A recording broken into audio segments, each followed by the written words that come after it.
plaisir de vous retrouver par ici. Exceptionnellement, cette semaine, il n'y aura pas de carnet de lecture puisque je n'ai absolument pas pris le temps de filmer et que ce week-end, je pars en week-end avec des amis. Et clairement, j'aurais pas le temps de filmer, j'ai pas trop envie de me prendre la tête avec ça. Donc, du coup, je vous fais deux petits formats de vidéos un petit peu différents. Je vais vous faire un book haul et un petit carnet de lecture qui arrivera la semaine prochaine. Le book haul, je vous montre parce que bon, je sais pas si je vous montre ou pas. Allez, je vous montre. Vous voyez tout ça? Ce sont mes achats de cette semaine. Oui, bon, ok, j'ai encore craqué. Mais quand même, je me suis dit que c'était sympa de vous faire une petite vidéo spécifique là-dessus. Comme ça, je vais pouvoir vous présenter différents livres. Vous allez peut-être en découvrir certains, peut-être que vous en avez lu d'autres, et vous allez pouvoir me dire ce que vous en avez pensé. Voilà, le but, c'est vraiment d'échanger et de vous montrer un peu tout ce que j'ai reçu. Je précise quand même que ce sont que des achats Vinted. Donc... c'est pas que je peux y aller sans souci, mais bon, c'est quand même que des achats Vinted, donc c'est que des livres qui vont avoir une seconde vie. Donc après tout, je fais une très bonne action, je trouve. Voilà, si les filles qui essayent de se trouver des excuses. Mais bon, allez, let's go. On commence tout de suite avec le premier roman que je voulais vous présenter, qui est La petite boulangerie du bout du monde de Jenny Colgan. Alors ce roman, je l'ai vu passer un nombre de fois incalculable. Il était très souvent dans les devantures des librairies. Et pourtant, je ne me suis jamais trop intéressée à lui. Ceci dit, voilà, il me tentait bien. C'est l'histoire d'une jeune femme polie qui décide de tout quitter et de repartir à zéro suite à son mariage qui est un peu catastrophique, à son entreprise qui a fait faillite. Enfin bon, du coup, elle décide de repartir à zéro. Elle va s'installer dans une des îles des Cornouailles et elle va reprendre une boutique qui est laissée à l'abandon. Elle va faire des petits pains, c'est quelque chose qu'elle adore, donc elle va se lancer dans les petits pains et elle va rencontrer pas mal d'habitants, etc. Et c'est un peu toute son histoire. Je pense que c'est un roman un petit peu feel good, honnêtement. Voilà, moi ça me tente bien. J'ai l'impression... Ah bah oui, il y a une suite apparemment. Une saison à la petite boulangerie. Bon, bah, c'est peut-être un premier tome de quelque chose, mais voilà, enfin, ça me tente bien. Je pense que c'est une belle lecture pour l'été. Si vous l'avez lu, n'hésitez pas à me dire ce que vous en avez pensé. J'imagine que vous le connaissez aussi, hein, j'allais dire, si vous le connaissez pas, c'est peut-être une belle découverte, mais bon, en fait, je pense que tout le monde l'a vu passer, donc voilà, premier roman. Ensuite, j'ai craqué pour une trilogie, donc là, j'ai pas fait dans la dentelle, j'ai pris les trois. La trilogie de Nicolas Beuglé, qui est un auteur français. Et cette trilogie, c'est une trilogie de polars, et... En fait, ce sont des polars qui se passent en Norvège, donc c'est presque des polars nordiques finalement. Et moi, à part la saga Erika Folk de Camilla Lackberg, les polars nordiques, j'en ai pas lu beaucoup. Donc j'étais hyper curieuse de découvrir cette trilogie, surtout que j'en ai entendu que du bon. Donc bon, je suis très impatiente de la découvrir. Donc si j'ai bien compris, Complot, c'est le premier tome. Alors après, je sais plus dans quel sens ça vient. Je sais pas si c'est Le Cri, L'île du diable, enfin voilà. En tout cas, ce sont des polars qui mettent en scène une inspectrice qui s'appelle Sarah. Je ne vous ferai pas l'affront de vous donner son nom de famille parce que je suis incapable de prononcer ça, tout simplement. Donc on va en rester là. Hein. Et donc voilà, ce sont des enquêtes qui se passent à proximité d'Oslo, il me semble, et voilà, ça me tente bien, l'ambiance un peu froide de la Norvège, le côté un peu mystérieux, tout ça, ça me dit bien. Donc je vais peut-être pas les lire cet été quand même, je pense que je vais attendre l'automne, mais je pense que ça c'est des bonnes petites lectures à vous foutre la frousse un soir d'automne par exemple. Voilà pour cette trilogie. Pour continuer, j'ai acheté un Tracy Chevalier, Prodigieuse créature. Alors, pour tout vous avouer, la 4e de couverture ne me tentait pas des masses. Ça parle de Marie Anning qui découvre et qui se passionne pour les fossiles. Donc bon, moi je suis pas une grande fanat des fossiles, donc je sais pas trop ce que ça va donner. Après, ce qui m'a surtout intéressée, c'est que c'est un Tracy Chevalier. Je pense que c'est une des reines des romans historiques. Moi, j'avais adoré La jeune fille à la perle, j'avais adoré La Vierge en bleu. Enfin, je suis vraiment une grande fanat de cette autrice-là. Donc je me dis que potentiellement je prends pas trop de risques en me lançant dans Prodigieuse créature, même si effectivement la 4e de couverture me tentait moins que les autres livres qu'elle a pu écrire. Enfin bon, n'hésitez pas, vous de votre côté, à me dire ce que vous en avez pensé. Je serais assez curieuse de savoir si ce côté fossilisé, ça vous a plutôt embarqué ou au contraire que ça vous a freiné. Donc n'hésitez pas. Et on continue. Alors, le prochain livre, c'est assez drôle. C'est assez drôle. Le livre en lui-même n'est pas drôle, hein, mais c'est tout le contexte à côté qui est drôle. C'est Une mort sans importance de Maria Fredericks. Pourquoi je vous dis que c'est drôle? C'est parce que le vendeur chez qui je l'ai acheté, je ne me suis pas dirigée sur sa page Vinted pour ce livre-là à la base. Hein, c'est pour d'autres livres que je vais vous montrer après. Et du coup, j'ai vu qu'il y avait ce livre-là, enfin, il proposait ce livre-là à la vente, et je me suis dit, oh, pourquoi pas, le titre a l'air cool, la 4e de couverture, enfin, la couverture me plaît beaucoup. Et j'ai lu un peu la 4e de couverture, ça parle d'une dame de compagnie qui s'appelle Julia, non, pardon, pas du tout, elle s'appelle pas Julia, elle s'appelle Jane Prescott. Ça se passe dans les années 1912, après le Titanic. Voilà, la fameuse Jane se rend à un mariage avec la famille dans laquelle elle travaille, et du coup, il se trouve que pendant ce mariage, il va y avoir un meurtre, un meurtre.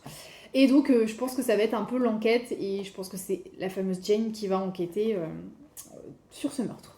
C'était assez drôle en fait, parce que je me suis rendu compte que c'était un tome 2. Le premier tome, je l'ai déjà dans ma palle, dans ma pile à lire, et je l'ai pas lu. Je l'ai pas lu, il est encore dans ma pile à lire.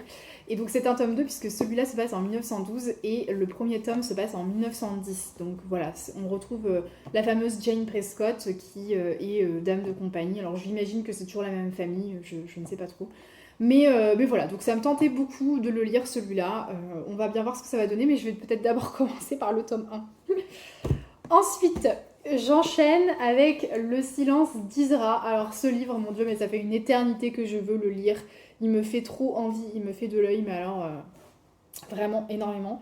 En fait, c'est l'histoire d'Isra qui est une jeune palestinienne et qui ne va pas avoir le choix. En 1990, sa famille va l'envoyer à Brooklyn pour un mariage arrangé. Et en fait, elle va très vite comprendre que le rêve américain, ce n'est pas pour elle, puisqu'elle va vivre elle va vivre soumise à la tyrannie de sa belle-mère, qui a une vision très archaïque des choses, en fait, hein, et de la vie. Donc voilà, elle va vivre là-dedans, et elle va avoir des enfants, et quand sa fille va avoir 18 ans, elle aimerait bien que sa fille puisse s'émanciper et ne pas vivre de la même façon que elle a pu vivre en Amérique. Voilà, bon en tout cas, j'en ai énormément entendu parler parce que souvent on me dit que c'est écrit comme un conte oriental, que c'est vraiment un très très beau roman. Donc j'ai hyper hâte de le lire celui-là et je pense que c'est peut-être un des premiers que je vais lire dans tous ceux que j'ai achetés. Ensuite, on enchaîne avec celui-ci qui est Terrible vertu de Hélène Feldman. Alors, celui-ci, ce qui m'a attirée, c'est sa 4e de couverture. Franchement, ça donne méga envie. Pourquoi? Parce que c'est l'histoire de Margaret Sanger. Alors, je pense que ça se prononce comme ça. Je pense qu'elle est anglaise ou américaine, donc j'imagine que ça se prononce comme ça, mais je n'en suis pas sûre. Margaret Sanger, c'est une militante qui a réellement existé. Et pourquoi est-ce qu'on écrit un livre sur elle? Parce que c'est une femme qui a été élevée par une mère qui a subi 13 grossesses différentes. Et du coup, dès son plus jeune âge, Margaret s'est faite une promesse de ne pas, celle qui est de ne pas subir la vie de mère au foyer qu'a pu avoir sa mère. Et donc, elle ne va pas renoncer à ses libertés comme ont pu le faire de nombreuses femmes à cette époque-là. Et elle va fonder la première clinique clandestine d'avortement. Elle va créer le planning familial et elle va militer pour la légalisation de la pilule. Je vais y arriver. Voilà, donc je trouve que c'est un destin de folie. Enfin, franchement, cette femme, elle est dingue, quoi. Elle a un destin de malade et j'ai vraiment très envie de le lire aussi. Il a l'air complètement fou, ce livre. Donc, si j'ai bien compris quand même, c'est... alors je suis pas sûre que c'est soit une biographie. Hein. Pour moi, c'est pas une biographie. Je pense que c'est plutôt une biographie romancée, si vous voyez ce que je veux dire. C'est plutôt une histoire qui se base sur des faits réels, qui se base sur sa vie, Mais pour moi, ça reste quand même une romance.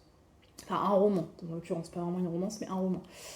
Voilà, bon, en tout cas, moi j'ai vraiment hâte de le lire. Autre livre que j'ai découvert, pour le coup que je ne connaissais pas, mais que j'ai découvert sur la page du vendeur Vinted à qui je l'ai pris, c'est un livre de Frances de Pontes Pibles,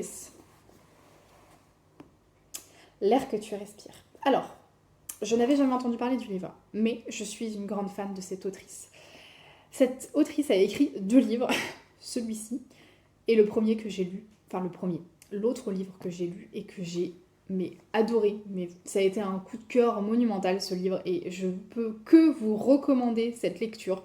Mais s'il vous plaît, une fois que vous avez terminé cette vidéo, mais courez en magasin et allez l'acheter, enfin, c'est juste un conseil. C'est La Couturière. Et c'est dingue. Je ne vais pas vous parler de La Couturière là parce que c'est un book haul et je pourrais en parler des heures et des heures. Mais c'est un roman, mon Dieu, c'est un pavé. Moi, je me souviens, je l'ai lu pendant des partiels quand j'étais à la fac il y a quelques années de ça. Et mon Dieu, mais j'en ai fait des nuits blanches et des nuits blanches de ce livre. J'ai tellement adoré, donc je vous le recommande fortement. Donc, quand j'ai vu qu'elle avait sorti un autre roman, L'air que tu respires, je me suis dit, bon, c'est le moment ou jamais, achète-le, de toute façon, tu ne seras pas déçu. Donc, de quoi ça parle? Ça parle d'une orpheline qui travaille dans une plantation de canne à sucre en 1930 au Brésil, et sa vie va basculer lorsque va arriver la fille des nouveaux propriétaires. En fait, elles vont se lier d'amitié alors que tout les oppose, bien sûr, et elles vont... En fait, c'est une histoire d'amitié, de rivalité, et elles vont découvrir au fur et à mesure des années qu'il y en a une qui a une voix sublime et l'autre qui est très très douée pour écrire des belles paroles. Et bien évidemment, il y en a une des deux qui va devenir très très connue et pas l'autre. Et voilà, c'est vraiment une histoire d'amitié, de rivalité, etc. Moi, je suis assez emballée parce que le Brésil, dans les années 30, bon, clairement, il m'en faut pas beaucoup plus pour signer et pour y aller, quoi. Donc voilà, et encore une fois, comme je vous l'ai dit, l'autrice, j'avais tellement aimé La Couturière que je me suis pas posé la question 1000 fois avant de cliquer sur acheter, quoi, clairement. Donc voilà, il m'en reste encore 5. On a quand même fait une grosse majorité là. Le prochain roman que je peux vous présenter, c'est L'Empreinte de Alex Marzano Lesnevich. J'imagine que ça se dit comme ça. Ce roman-là. Alors là, l'histoire, c'est l'histoire d'une étudiante en droit à Harvard qui est une farouche opposante à la peine de mort. Farouche opposante à la peine de mort, qui va toutefois rencontrer Ricky Langlais, qui est un tueur emprisonné en Louisiane, et il va se confesser, il va lui raconter un peu sa vie, etc., tout ce qu'il a pu faire, et suite à cette confession, l'étudiante en droit va complètement changer d'avis sur la peine de mort, et pour elle, cet homme doit absolument être exécuté. Sauf qu'elle se remet un peu en question, elle comprend pas pourquoi d'un coup d'un seul elle change d'avis et d'opinion, et elle va finir par prendre conscience qu'il y a un lien entre son passé, un secret de famille et la fameuse affaire de meurtre dans laquelle Ricky Langlais est... pour laquelle Ricky Langlais est condamné à mort. Donc voilà, je vais y arriver là ce soir, c'est un peu compliqué. Hein. Ouf. Donc voilà, bon moi il m'en faut pas beaucoup plus hein, pour m'emballer, je me dis secret de famille, meurtre, peine de mort, bon allez hop c'est bon on y va les gars, donc c'est parti, je pense que je vais le lire assez rapidement aussi celui-là. Ensuite, je n'ai pas pu m'empêcher de craquer sur un Lucinda Riley. Alors, heureusement, je n'ai pas continué la saga des 7 sœurs. Je l'ai un peu mise en pause pour pas les bouffer littéralement. Donc, je me suis dirigée vers L'Ange de Marchmont Hall. Donc là, si j'ai bien compris, c'est l'histoire d'une grande demeure. Ça doit être la fameuse demeure qu'on voit ici. Et en fait, c'est Greta qui a quitté la demeure de Marchmont Hall et qui va y retourner après avoir perdu la mémoire suite à un accident tragique. J'imagine que, bon voilà, l'histoire c'est de la façon dont elle va recouvrer la mémoire, ça va être un peu l'histoire des murs de cette demeure. Donc je me dis pourquoi pas. Après, comme vous pouvez le voir, je sais pas si vous le voyez bien, Mais la couverture, c'est quand même un manoir qui est bien enneigé. Donc je pense qu'en termes d'ambiance, on est plutôt sur Noël. Bah d'ailleurs, oui, elle y retourne pour Noël dans ce manoir-là. Donc bon, on est plutôt sur un livre qui va se lire en hiver. Hein. J'ai pas trop envie de lire ça maintenant. Donc voilà. Mais je me dis que ça peut être une bonne lecture. Bon, comme tous les romans de Lucinda Riley, il fait 700 pages. C'est une belle brique. Mais je pense qu'il se lit hyper rapidement. On continue dans les éditions Charleston. Je n'ai pas pu m'empêcher de craquer pour Grandir un peu de Julien Rampin. Pourquoi je n'ai pas pu m'empêcher de craquer parce que je n'entends que du bien de ce roman. J'avais tellement envie de le découvrir.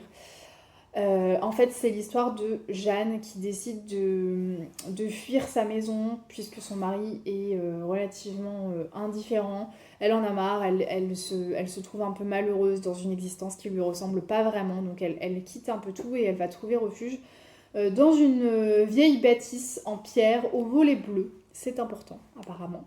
Et cette maison, c'est la maison de Raymond, d'une grand-mère un peu fantasque, et de son petit-fils, Lucas. Et donc, ils vont passer leur journée tous les trois à s'apprivoiser.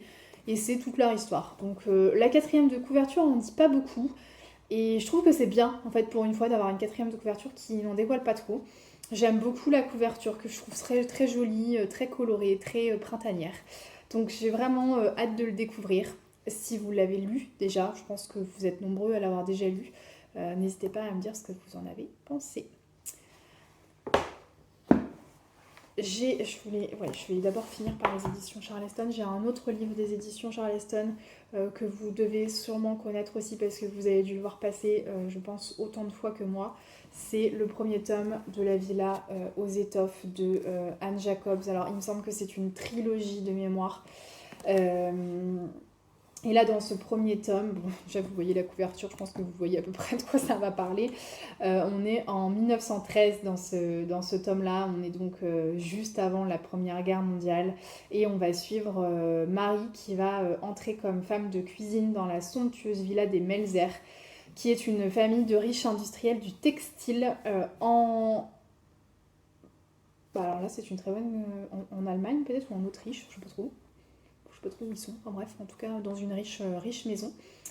Et voilà, et ça va être un peu toute la vie de la maison, enfin du manoir, aussi bien des domestiques que des propriétaires, enfin voilà, ça va être toute leur vie. Apparemment ça ressemble, enfin ça a des airs un peu de Downton Abbey, donc je pense que ça va beaucoup me plaire. Comme vous pouvez le voir, c'est quand même un bon gros roman, vous voyez, par rapport à Grandir un peu, on est quand même sur une belle brique. Et je crois bien qu'il y a encore 2 autres tomes. Donc je vais déjà lire celui-là pour voir ce que ça va donner. Le dernier que je voulais vous présenter dans ce super book haul, qui va durer des plombes je pense, c'est Mon cœur serré comme une sardine. Oui c'est ça, Mon cœur serré comme une sardine, de Karen Meran, je ne sais pas. Bref, de Karen. C'est un roman qui se passe au Maroc. Et en fait on suit 2 petits garçons, un petit garçon juif et un petit garçon allemand. Qu'est-ce que je raconte? Rien à voir, un petit garçon juif et un petit garçon musulman, autant pour moi. Rien à voir avec la choucroute. Et du coup, ce sont 2 garçons qui sont vraiment très très amis. Et en fait, l'histoire se passe à la veille de la guerre des 6 jours. Et en fait, à ce moment-là, les relations entre Israël et les pays arabes vont se tendre dangereusement. Et du coup, même s'ils sont au Maroc et qu'ils ne sont pas vraiment au cœur du conflit, d'un point de vue géographique, hein, j'entends, les relations, elles vont se tendre aussi entre les Marocains juifs et les Marocains musulmans. Et donc voilà, c'est toute l'histoire de leur amitié. Est-ce que leur amitié va résister ou pas? Voilà, c'est un peu tout ça. Je suis hyper curieuse de le découvrir, déjà parce que j'en ai entendu que du bien, et en plus parce que je ne connais pas trop toute cette histoire de tension entre Israël et les pays arabes. Encore moins les tensions au niveau du Maghreb. Donc franchement, je suis hyper enthousiaste à l'idée de le lire. Et j'aime beaucoup la couverture aussi, que je trouve très sympa. Il y a des sardines dessus, je sais pas si vous les voyez. Donc voilà.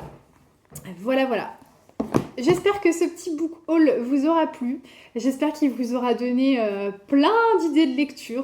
Bien sûr, je décline toute responsabilité si vous avez des achats compulsifs. Hein. Ce n'est absolument pas de ma faute, je tiens à préciser. Sur ce, n'hésitez pas à me dire ce que vous en avez pensé. N'hésitez pas non plus à liker la vidéo si elle vous a plu, à la partager et puis à en faire un peu de pub sur les réseaux. Et sinon, moi, je vous retrouve très très bientôt, donc dans un petit update lecture, je pense, où je vous présenterai un peu les lectures que j'ai pu faire cette semaine. Et sinon, on retrouvera le rythme des carnets de lecture, pas la semaine prochaine, mais la semaine d'après pour vous. Voilà. Je vous dis à très bientôt, et puis je vous souhaite des très belles lectures en attendant. Ciao!